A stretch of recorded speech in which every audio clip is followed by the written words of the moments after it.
Listen, this message isn't about prosperity. But you know how people always say that money changes you? It doesn't. Having money enables you to have the life that you always wanted but you could never afford. But poverty, on the other hand, poverty will change you so much that you'll barely even recognize yourself. One of the most harmful lies that the powers of this world want you to believe is that you are nobody. Because if they can get you to doubt your identity, it becomes so much easier for them to determine your worth.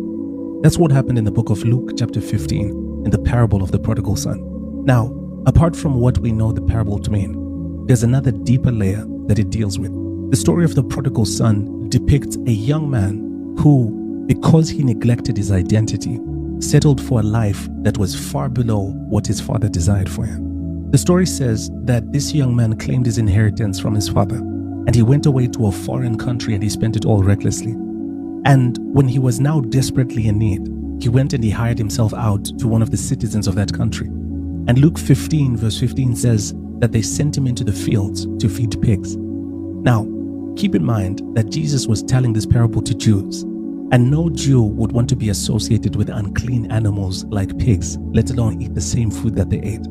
So, for this young man, this was the epitome of hitting rock bottom. Now, notice how, because of the hardships that the young man experienced, he forgot who he was and where he came from.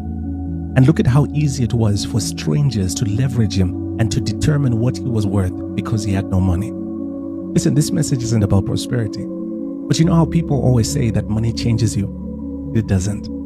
Having money enables you to have the life that you always wanted but you could never afford. But poverty, on the other hand, poverty will change you so much that you'll barely even recognize yourself. And this is what happened to this young man. The longer that he was exposed to these conditions, the more he became detached from who he was. How do I know that? Because even when he came to himself in Luke 15 verse 17, after realizing that the life that he was living fell short of the standard that his father had set for him, he decided that he was going to go back home, but as a slave and not a son. He allowed his mistakes and his circumstances to detach him from his identity. What I'm getting at is that there are many people who, like the prodigal son, have allowed life to make them believe that they're nobodies. And so they've settled for a standard that falls far short of what God has set for them. But here's the silver lining. Even when the prodigal son called himself a slave, his father reminded him that he was his son, and not just with his words, but with his wealth.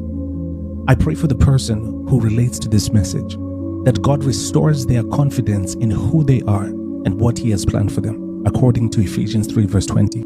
May they succeed in life. In Jesus' name, amen.